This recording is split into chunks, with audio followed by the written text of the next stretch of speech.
সেই মেডিকেল গ্রুপে কয়েকদিন আগে একজন দাদা একটা পোস্ট করলো যে উনি পুনেতে আছে, ওনার ছেলে খুবই অসুস্থ, পুনেতে উনি নতুন গেছে, যাওয়ার পরে উনি আমাদের মেডিকেল গ্রুপে এটা পোস্ট করেছে যে ওনার ছেলে খুব অসুস্থ, আইসিইউতে ভর্তি আছে।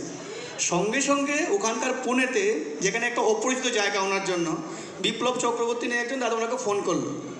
সঙ্গে সঙ্গে আরও অনেক গুরুভাই ওনাকে ফোন করলো। ফোন করার পর ওনাকে অন্য একটা বাচ্চা ছেলেকে অন্য একটা হসপিটালে ওনাকে ট্রান্সফার করলো, আইসিইউতে ভর্তি করলো। অনেক গুরুভাই ওনার সঙ্গে যোগাযোগ করলো এবং ডাক্তার যিনি চিকিৎসা করছেন উনিও আমাদের গুরুভাই বেরিয়ে গেলেন, উনিও গুরুভাই। তার মধ্যে এই সমস্ত কিছু স্মুথভাবে ওনার ছেলে চিকিৎসা হলো এবং চিকিৎসায় ছেলে বাড়ি চলে এসেছে। তো আসার পর উনি আবার এটাকে রিয়াকশান দিলেন যে আমি ভাবতেই পারি না কী করে কি হয়ে গেল, মনে হচ্ছে গড সেন্ড পিপলস এসে আমাকে উদ্ধার করলেন। 1 নম্বর ঘটনা, সত্যি ঘটনা এগুলো। 2 নম্বর হচ্ছে আমার মেয়ের একবার কানে খেলতে গিয়ে মুড়ি ঢুকেছে, মুড়ি। আমি তখন বাইরে আছি, তো আমার বউ তো কান্নাকাটি করছে, ছোটো বাচ্চা। আমি ওনার চিন্তা করো না, আরজি করে নিয়ে যাও, আমি বলে দিচ্ছি। তো আমার গুরুভাই আরজি করে অনেক আছে, ফোন করলাম। আমার মেয়েকে আরজি করে পৌঁছানোর আগে 4-5 জন গুরুভাই ওখানে দাঁড়িয়ে আছে। ট্যাক্সি থেকে নামলো, ওকে নিল, নিয়ে ইএনটি ডিপার্টমেন্টে নিয়ে গেল, মুড়ি বের করে সুস্থ করে গাড়িতে ট্যাক্সিতে তুলে বাড়ি পাঠিয়ে দিল। 2 নম্বর ঘটনা। 3 নম্বর ঘটনা হচ্ছে আমাদের আরজি করে তো অনেক স্টুডেন্টরা ঢুকে, আজকাল চারিদিকে আপনারা শুনবেন রিগিং। তো আরজি করে প্রতি বছরে নতুন গুরুভাই গুরুবনরা ঢুকে আমাদের এখানে, এবং অনেক পোস্ট গ্রাজুয়েট ট্রেনিও ঢুকে। ঢুকার মা বাবার আতঙ্ক, আমার ছেলে বা মেয়ে, বিশেষ করে মেয়েদের কী না কী হবে, নতুন কলেজ, নতুন পরিবেশ। কিন্তু যখনই আমাদের কোনো দেখতে পাই যে ওরা ঢুকেছে, তখনই সঙ্গে সঙ্গে ওকে আমরা ট্র্যাক করি, কোথায় আছিস, বাড়ি কোথায়, এই কোথায়, সেই কোথায়। তারপর আমাদের সঙ্গে অ্যাটাচ হয়ে গেল। আমরা ওকে কি রেগিং করব, পারলে ও আমাদেরকে রেগিং করে, দাদা আমার এই হয়েছে, আমার এটা চাই, আমার রুম চাই। শুধু তাই না, আমরা মাঝে সৎসঙ্গে ওদেরকে নিয়ে যাই, ওই গাড়ি ভাড়া করে ওদেরকে নিয়ে আসতে হয়, আবার গাড়ি ভাড়া করে পৌঁছে দিতে হয়। দেওঘর নিয়ে যাওয়া হয়, বিকাশদা আবার ওদের জন্য তালের বড়াও মাঝে মাঝে নিয়ে যায় ট্রেনে করে। ও নিয়ে যাওয়া, ওদের থাকা অ্যারেঞ্জ করা, আবার ওদের ঠিক করে বাড়িতে পৌঁছে দেওয়া, হোস্টেলে পৌঁছে দেওয়া। এই হচ্ছে ওদের রিগিং, মানে এইরকম ভালোবাসা। 4 নম্বর আরেকটা গল্প বলছি, লাস্ট গল্প। আমার এক খুব ক্লোজ গুরু ভাই, করোনার সময় ও জিপ মারে হায়ার স্টাডিতে গেছে। ওর বউ তখন প্রেগনেন্ট, আসতে পারছে না, বউর সিজার হবে। আমি তো চিন্তা করিস না, ব্যবস্থা হয়ে যাবে। ও নার্সিংহোমে ভর্তি করা হলো, বউর সিজার হলো। যেদিন সিজার হবে সেদিন সকাল 6টা 6:30 এরকম সিজার হবে। 7-8 জন গুরু ভাই ডিভাইনে গিয়ে উপস্থিত, বর তো তখন ওইখানে। মানে এত স্মুথলি এত গুরুভাই দেখে ওর বই আশ্চর্য হয়ে গেল, কোথা থেকে এত লোক চলে আসছে। এই যে এত হসপিটালে আমাদের কোনো যখন পাড়ার দাদা, কোনো নেতা কোনো হসপিটালে ভর্তি হয়, তখনও অনেক দাদা ভাইরা যায়। ওই যে ওর যাওয়া আর আমাদের যাওয়া মধ্যে একটা ডিফারেন্স আছে। সব কিছু রিলেশন একটা গিভ অ্যান্ড টেক পলিসি থাকে, কিছু দিলে কিছু পাওয়া যায় সব জায়গায়। ইভেন ছেলে আর মা, তার মধ্যে সম্পর্ক, তাতেও গিভ অ্যান্ড টেক পলিসি থাকে। কোনো ছেলে যদি অনেক বড় চাকরি করে, মায়ের জন্য যদি মাসে মাসে কিছু না পাঠায়, এমনি বলছি, কিছু মনে করবেন না, এক্সেপশন নিশ্চয়ই আছে, মায়েরও মাঝে মাঝে রাগ হয়। সেই জন্য গিভ অ্যান্ড টেক পলিসি ছাড়া কোনো সম্পর্কই চলে না। হাজব্যান্ড ওয়াইফ বলুন, বয়ফ্রেন্ড গার্লফ্রেন্ড বলুন, মা ছেলে বলুন। কিন্তু আমাদের মধ্যে এই যে এক্সাম্পলগুলি দিলাম, এত স্মুথলি সব হয়ে আসছে, তার মধ্যে কিসের গিভ অ্যান্ড কিসের take? Give and take policy নিশ্চয়ই আছে, সেটা হচ্ছে ভালোবাসা। তাকে ভালোবাসা, তাকে আমিও ভালোবাসি, ও ভালোবাসে। এই হচ্ছে গিভ অ্যান্ড টেক পলিসি। এই ভালোবাসার জন্যই এই রিলেশন এত স্মুথলি সব কিছু হয়ে যাচ্ছে। ঠাকুর বলছেন যে তুমি কাউকে মায়ের মতো ভালোবাসো, সেটা সেবায়, কথায়, কিন্তু মেশায় নয়। দেখবে সবাই তোমার কেমন আপন হয়ে উঠছে। ইষ্টে অটুট থেকে সবাইকে আপন করতে চেষ্টা করো। যদি তুমি মানুষকে নিয়ে চলতে না পারো, মানুষকে, বিভিন্ন প্রকৃতির মানুষকে তুমি নিজের করে তুলতে না পারো, তুমি যত পণ্ডিতে হও না কেন, তুমি যা কিছু হও না কেন, তুমি একটা অযোগ্য। এটা হচ্ছে ঠাকুরের ভালোবাসার নিদর্শন। আচার্যদেব বলেছেন যে এই ভালোবাসা দ্বারা সমাজ জয় করে। ঠাকুর বলেছেন আমি একটা মানুষের জন্য সাম্রাজ্য ত্যাগ করতে পারি না, মানুষকে আমি ত্যাগ করতে পারি না। বলেছেন do never dies nor cause death but resist to death. ঠাকুর আজকাল চারিদিকে এই যে এক্সট্রিম যে স্যাডনেস, এক্সট্রিম ভায়োলেন্স চলছে, তার জন্য ঠাকুর আমাদেরকে নিজের জীবনে এত করণীয় থেকে আমরা বুঝতে পেরেছি কী করে আমাদের চলতে হয়। ঠাকুর যখন ন্যাশনাল মেডিকেল কলেজে পড়েছেন, ডাক্তারি পড়ার পর উনি ঠিক করেছেন যে ডাক্তারি করে অ্যাটলিস্ট সবার মঙ্গল সম্ভব নয়, তার জন্য উনি এই সৎসঙ্গ নামে একজন প্ল্যাটফর্ম তৈরি করেছেন। সৎসঙ্গ, যার সম্মেলন, সৎসঙ্গ সম্মেলন আজকে হচ্ছে। এখন সৎ মানে তো ভালো মানুষ, সবাই জানে ভালো মানুষ, ভালোর সঙ্গে থাকা, এটাই সৎ। যে জনকল্যাণমুখী সংগঠন দিয়ে তৈরি করে গেছিলেন, তার জন্য একে অপরের সঙ্গে ভালো সম্পর্ক রেখে চলতে হয়, ভক্তিমূলক কিছু কাজকর্ম করতে হয়, নিজের আধ্যাত্মিক বিকাশ করতে হয়। আমরা কি হয়, অনেক যারা উচ্চশিক্ষিত অনেকে হয়ে গেছি, তারা নিজে বুঝতে পারি না তারা কি কোথায় যাচ্ছি, মানে উপরে উঠে গেলে না নিচে দিকে তাকাতে ইচ্ছা করে না। সেই জন্যই ঠাকুরকে ধরা, যাতে আমরা নিচে তাকাতে পারি। বলেছেন নিজে যত বড় পণ্ডিত হও না কেন, তুমি যা কিছু করো না কেন, যদি ঠাকুরকে নিয়ে না চলো তুমি কিছুই নাও। You are for the lords, not for others. এইটা নিয়ে চলতে হবে, তুমি তারই জন্য, you are for the lord, not for others. এইটা যদি মনে প্রাণে কেউ ভাবতে পারে, তখনই সে সো ফর আদার্স হয়ে যাবে। সো ফর আদার্স আপনাকে করতে হবে না। আপনি লর্ডসের দিকে থাকুন, তখন আপনি কবে যে সো ফর আদার্স হয়ে গেছেন নিজেই সেটা বুঝতে পারবেন না।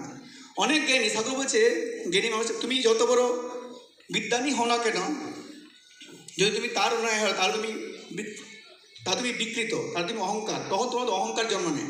স্বামী বিবেকানন্দ একবার বলেছিলেন, যদি আপনার মধ্যে ঘৃণা, অহংকার, রাগ একবার যদি জন্ম নেয়, আপনি মৃত্যু পর্যন্ত সেইগুলোর কোনো বর্জন করতে পারবেন না।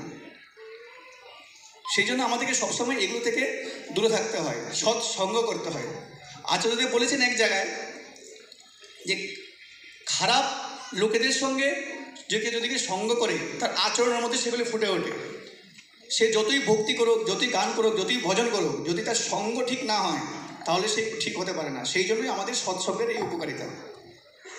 আমাদের সৎসঙ্গের 5টা নীতির উপর দাঁড়িয়ে আছে: যজন, যাজন, ইষ্টভীতি, সস্তেয়ন এন্ড সদাচার।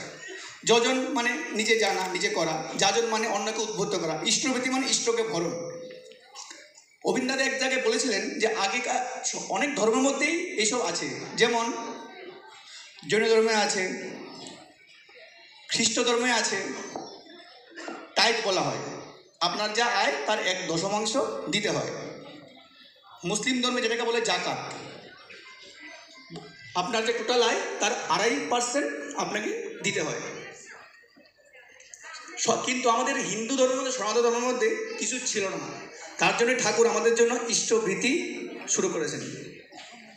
এই যে যজন, যাজন, ইষ্টভীতি, এই যে 3টে বলছে, এটা কনভার্জিং কোঅর্ডিনেশন। আপনি যদি এগুলি করতে থাকেন, আপনার যে বহুমুখী চিন্তা, চারিদিকে এত অশান্তি, এত যদি আপনি ঠিকঠাক পালন করতে পারেন, আপনাকে সবসময় একদিকে নিয়ে যায়, ইউনিসেন্ট্রিক করে।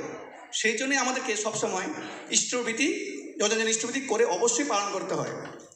আচার্যদেবের সঙ্গে কয়েকদিন আগে দেখা হলো, উনি বলছেন একজন দাদা নাকি কোমায় চলে গেছিলেন। প্রতিদিন সকালবেলা এই যে আমরা যে না জেনে, বেসিক্যালি আমরা ছোটোবেলায় থেকে দীক্ষিত হয়েছি, কখন ছোটোবেলায় যে বাবা বলতো ইষ্টভীতি কর, ঘুম থেকে উঠে ইষ্টভীতি আবার ঘুমিয়ে পড়তাম। মানে এমনি করছি, কেন করছি, কী করছি কিছু জানি না, করতে করতে করতে করতে এখন বুঝতে পারছি তার মাহাত্ম্য। বলছেন আচার্যদেব বলেছেন যে কোমা থেকে প্রতিদিন সকালবেলা এরকম হাত দিচ্ছে, পয়সা দিয়ে কোমা থেকে উঠে ইষ্টভীতি করে দিল।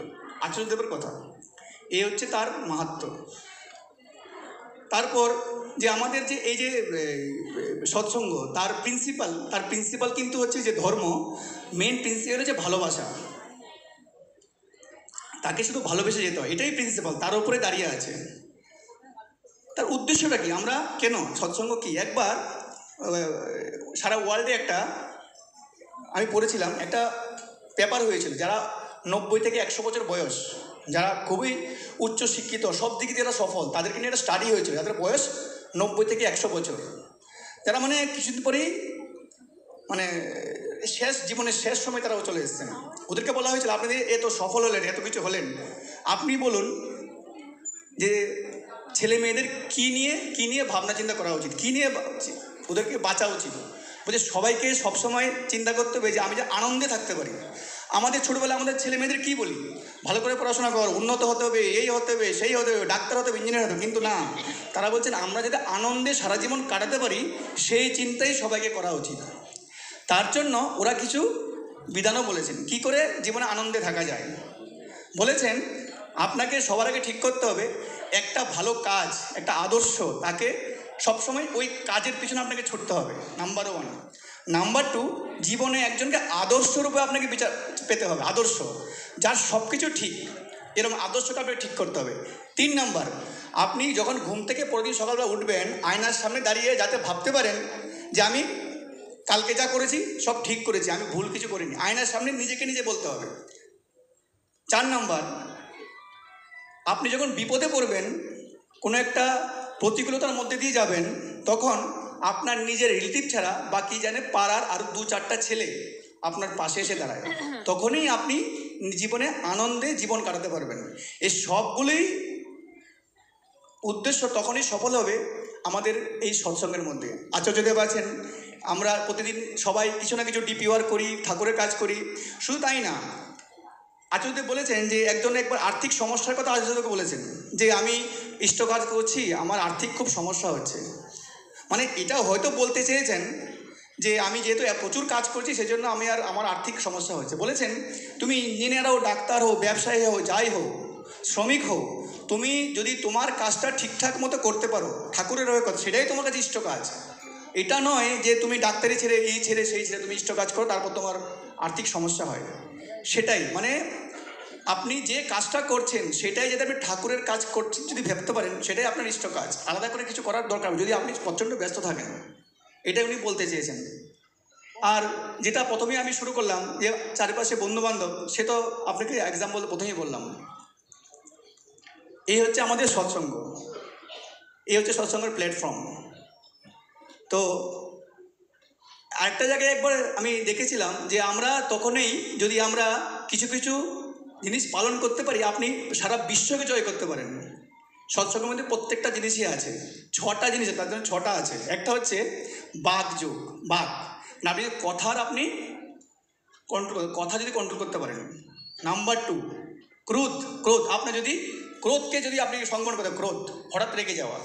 3 নম্বর হচ্ছে জিহ্বা বেগ, আপনি স্বাদকে যদি কন্ট্রোল করতে পারেন। 4 নম্বর হচ্ছে উদর, যে আমার ভালো লাগছে আরও খাই, যদিও কন্ট্রোল করা খুব মুশকিল, উদর বেগ। আরেকটা হচ্ছে উপস্থ বেগ, মানে যৌন লালসা, এইটাকে যদি আপনি কন্ট্রোল করতে পারেন। আরেকটা হচ্ছে হস্তবেগ, মানে বাহু বেগ, মানে নিজের হস্ত মানে শক্তি প্রদর্শন করা। এইগুলো যদি আপনি কন্ট্রোল করতে পারেন তাহলে আপনি একদিন পৃথিবীকে শাসন করতে পারবেন। কিন্তু আমি জানি না আমাদের সৎসঙ্গের প্ল্যাটফর্ম ছাড়া অন্য কোথাও এইগুলো নিয়ে কি চর্চা আদৌ হয় কি না। সেই জন্য এইটুকু বলেই আমি আমার বক্তব্য শেষ করছি। লাস্ট একটু বলে দিচ্ছি যে আচার্য বলেছেন যে আমরা যদি প্রচুর কাজ করি, প্রচুর কিছু করি, তাতে আমরা প্রচুর ব্যস্ত, আপনার যে অবসর সময়টা আছে সেই সময়টাকে অন্তত ঠাকুরের জন্য ভাবেন, দেখবেন কবে আপনি ঠাকুরের মানুষ হয়ে গেছেন নিজেই বুঝতে পারবেন না। জয় গুরু। সব জয় গুরু। আমরা ডক্টর